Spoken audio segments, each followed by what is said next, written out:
Hi అండి, welcome back to my channel. ఈరోజు మన వీడియో వచ్చేసి గోదాదేవి చరిత్ర. ఈ చరిత్ర వినాలి అంటే నిజంగా గొప్ప అదృష్టం అయితే ఉండాలి. ధనుర్మాసంలో ఎవరైతే ఈ కథను వింటారో వారికి సకల శుభాలు అయితే కలుగుతాయి. ధనుర్మాసం అంటే మహావిష్ణువుకి ఎంతో ప్రీతికరమైన మాసం. అదేవిధంగా గోదాదేవికి అమ్మవారు ఆవిర్భవించిన మాసం కూడా ఇదే. ఎవరైతే అమ్మవారి కథను వింటారో వారికి సకల కోరికలు అలాగే ఎటువంటి సమస్యలున్నా తొలగిపోతాయి. కాబట్టి భక్తి శ్రద్ధలతో ప్రతి ఒక్కరూ ఈ కథను వినవలసిందిగా కోరుతున్నాను. ఆండాలు తల్లినే గోదాదేవి అని పిలుస్తారు. ఈవిడ ఎవరి అంశ అనుకుంటున్నారు? మన భూదేవి అంశ.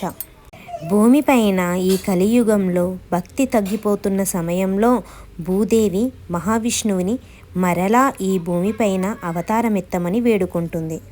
కానీ మహావిష్ణువు మాత్రం ఈసారి నీవే అవతారం దాల్చు, నీ యొక్క కార్యసిద్ధి అయిన తరువాత నీవే నన్ను చేరుకుంటావు, భూదేవిని అవతారమెత్తమని విష్ణుమూర్తి ఆదేశం ఇస్తాడు. మహావిష్ణువు చెప్పినట్లుగానే గోదాదేవి ఒక తులసి వనంలో ఆవిర్భవించింది. మన జగన్నాట సూత్రధారికి తెలియని విషయాలు ఏమైనా ఉంటాయో చెప్పండి. మనం అందరం కూడా ఆయన ఆడించే ఆటలో పాత్రులమే కదా. అలాగే గోదాదేవి తులసీవనంలో జన్మించక ముందే తన బంటుని భూమిపైకి పంపించాడు. తన బంటు ఎవరో కాదు, గరుత్మంతుల వారు. దానికి కూడా ఒక వృత్తాంతం అనేది ఉంది. మహాలక్ష్మి ఒకరోజు గరుత్మంతుల వారిని పొగుడుతుంది. మన గరుత్మంతుల వారు మీకు ఎల్లవేళలా సేవ చేస్తారు. మీరు ఎప్పుడూ కూడా ఆయనకి ఒక్క వరం కూడా ఇచ్చింది లేదు. ఎప్పుడైనా కానీ ఒక్క వరమైనా అనుగ్రహించవచ్చు కదా అంటుంది లక్ష్మీదేవి. దానికి స్వామివారు నవ్వుతూ, నువ్వు చెప్పే వరకు నాకు తోచనే లేదు లక్ష్మి. మంచి పని అనుకున్న తర్వాత ఆలస్యం చేయకూడదు. ఎప్పుడో ఎందుకు, ఇప్పుడే పిలిచి వరం ఇస్తాను అని గరుత్మంతుల వారిని పిలిపిస్తారు. స్వామివారు తలుచుకున్న వెంటనే గరుత్మంతుల వారు వేగంగా వచ్చి స్వామివారి ముందు వాలుతారు. స్వామి, చాలా రోజులకి దయతలచి నన్ను పిలిచారు. ఏం చేయాలో చెప్పండి, మీ ఆజ్ఞ నాకు ఇవ్వండి, తక్షణమే చేస్తాను అని అంటారు గరుత్మంతుల వారు. అప్పుడు లక్ష్మీదేవి, ఏమో ఆజ్ఞ ఇవ్వడానికి పిలవలేదు గరుత్మంతా, నీ భక్తికి మెచ్చి స్వామివారు నీకు వరం ఇవ్వడానికి పిలిపించారు. అమ్మవారి మాటలకు మహావిష్ణువు గారు నవ్వుతూ, అవును గరుడా, నీవు నన్ను అన్ని వేళలా అంటిపెట్టుకొని ఉంటావు, నాకు చాలా సేవలు చేస్తావు. ఇంతవరకు నేను ఒక్క వరం కూడా నీకు ఇవ్వలేదు. నీ సేవలకి నీ భక్తికి మెచ్చి నీకు ఒక వరం ఇవ్వాలని అనుకుంటున్నాను. కావున ఏదైనా ఒక వరం కోరుకోమని అంటారు స్వామివారు. అప్పుడు గరుత్మంతుల వారు అంటారు, మీ సేవలో నేను తరిస్తున్నాను. ఇంతకంటే మరేమి భాగ్యం నాకు వద్దు తండ్రి. ఈ అదృష్టం ఎప్పుడూ నాకు దూరం కాకుండా ఉంటే చాలు. అదే నాకు గొప్ప వరమని అంటారు. అప్పుడు లక్ష్మీదేవత, ఏంటి గరుడా, స్వామివారు అంతగా వరం ఇస్తానంటే వద్దు అంటావా? ఎంతోమంది కఠిన తపస్సు చేస్తే మాత్రమే ఇటువంటి వరం అనేది లభిస్తుంది. దీనిని నువ్వు అస్సలు చేజార్చుకోవద్దు అని అంటుంది అమ్మవారు. అప్పుడు గరుత్మంతుల వారు తల్లి మాట కాదనలేక ఏం వరం కోరుకోవాలని ఆలోచిస్తూ ఉంటాడు. అటువంటి సమయంలో ఒక విచిత్రమైన కోరిక అనేది తడుతుంది గరుత్మంతుల వారికి. అది అతనికే చాలా ఆశ్చర్యం కలిగించేలా ఉంటుంది.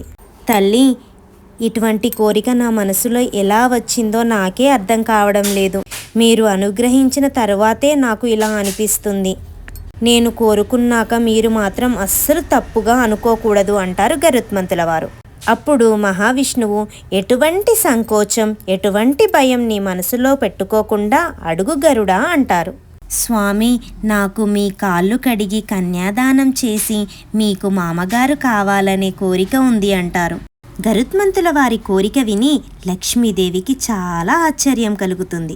ఇదేమిటి కోరిక అని ఆశ్చర్యంగా గరుత్మంతుల వారిని అడుగుతుంది లక్ష్మీదేవి. దానికి గరుత్మంతుల వారు, ఈ వింత కోరిక నాకు ఎలా వచ్చిందో నాకే అర్థం కావట్లేదు తల్లి అని అంటారు.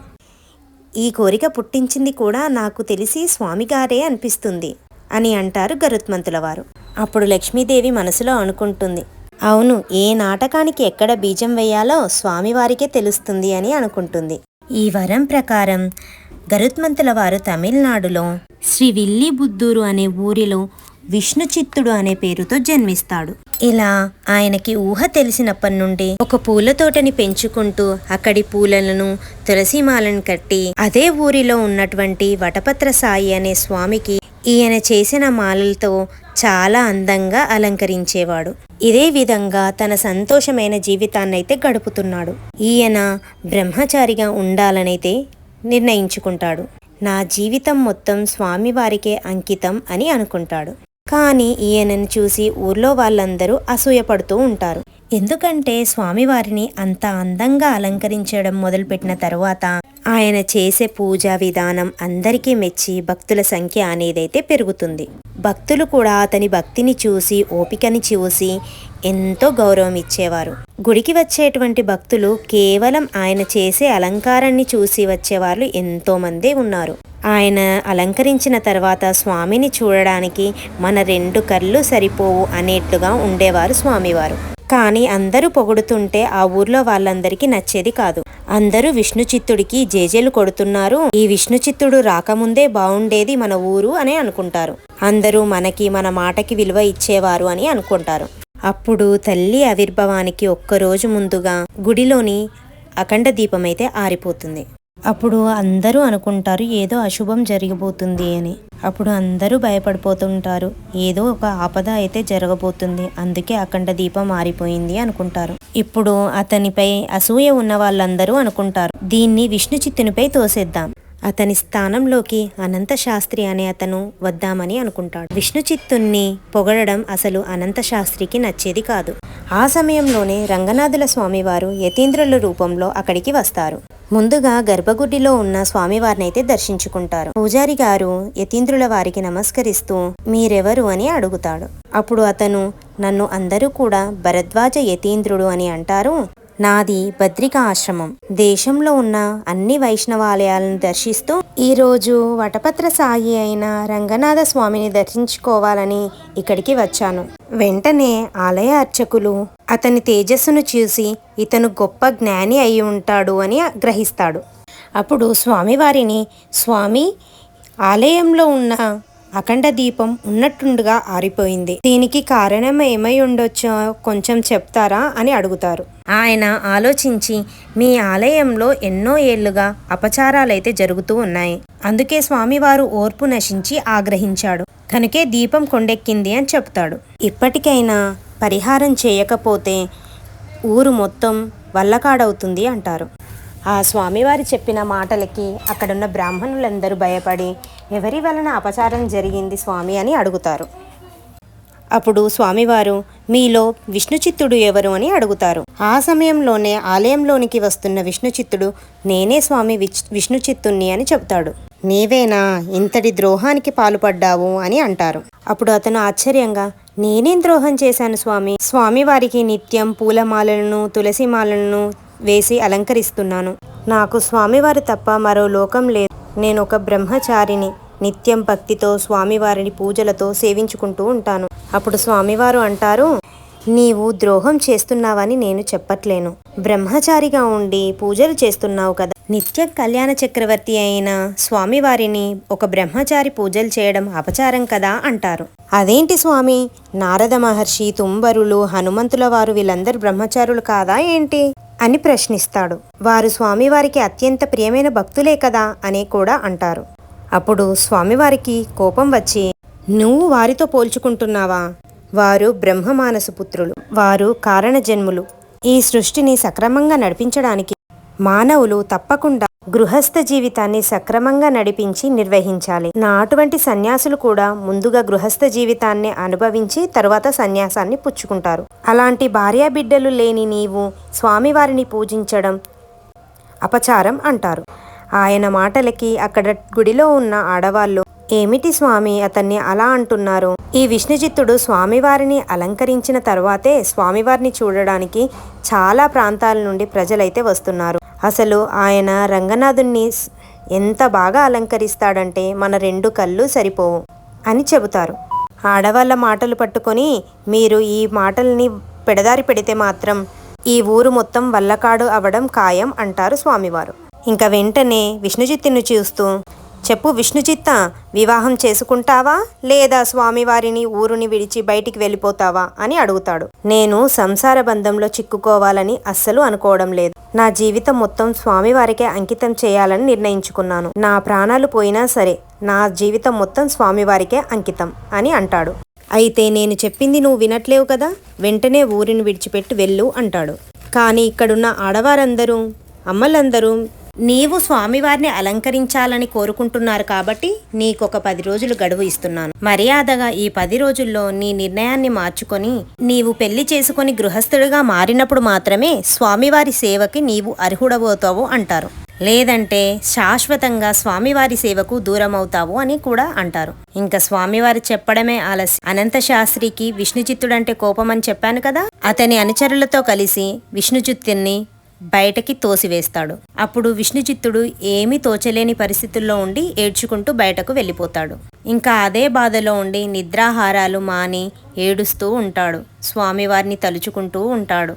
ఇంకా మరుసటి రోజు బాధపడుతూ ఎవరూ ఒప్పుకోరు అని తెలిసి కూడా స్వామివారికి పూలు తీసుకురావాలని చెప్పి పూల తోటలోనికి వెళ్తాడు. ఇంకా అప్పుడు అతని పూల తోటలో దట్టంగా ఒక తులసి చెట్టు మాత్రం పెరుగుతుంది. ఆ తులసి చెట్టు కింద అందమైన పూలపైన ఒక ఆడపిల్ల కనిపిస్తుంది. ఇంకా ఆ రోజు భూమాత తులసీవనంలో ఒక ఆడబిడ్డగా జన్మిస్తుంది. కర్కాటక మాసంలో పూర్వ పాల్గొని నక్షత్రంలో అందంగా ఒక పాపాయి మాత్రం విష్ణుచిత్తునికి కనిపిస్తుంది. ఆ భూమాత చిట్టి నవ్వులు చూస్తుంటే ఎవ్వరికైనా సరే ఎత్తుకొని ముద్దులాడిపించేలా ఉన్నాయి ఆ చిట్టి పాప బూసి నవ్వులు. అంతటి అందమైన ఆ చిన్న పాపాయిని చూస్తూ విష్ణుచిత్తుడు ఆశ్చర్యానికి గురి అవుతాడు. ఇంత అందమైన పాపాయిని ఎవరు ఇక్కడ వదిలేసి వెళ్ళిపోయారా అని ఆలోచిస్తూ ఉంటాడు.